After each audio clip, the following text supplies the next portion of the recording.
about effort. And this is where I need to get into, I think, where your focus goes, energy flows, or lack thereof. I've always believed that. And it's... Can you say that again?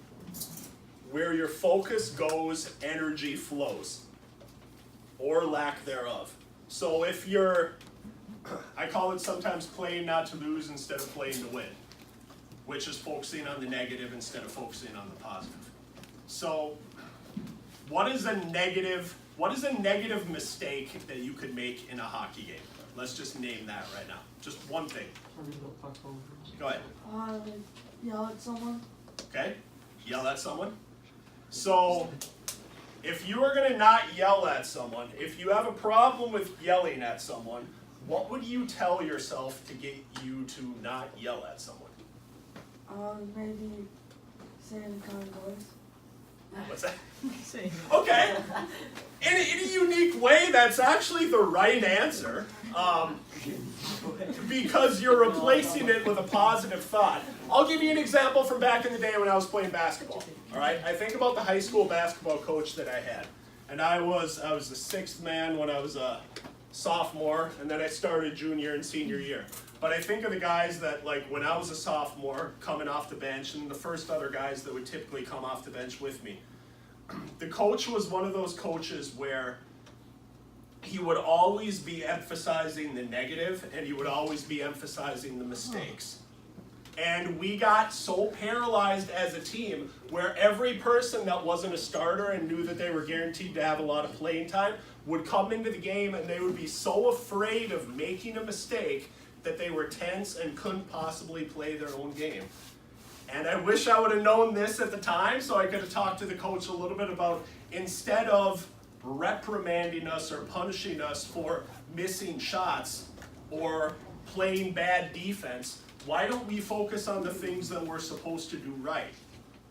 So like in Colin's case, instead of not yelling at someone, the worst thing that you could possibly tell yourself would be to don't yell at someone. Because then all that your brain hears is yell at someone. Like, that's how the brain works. So you actually have to pivot that, and you have to think about, I'm going to say it in a kind voice.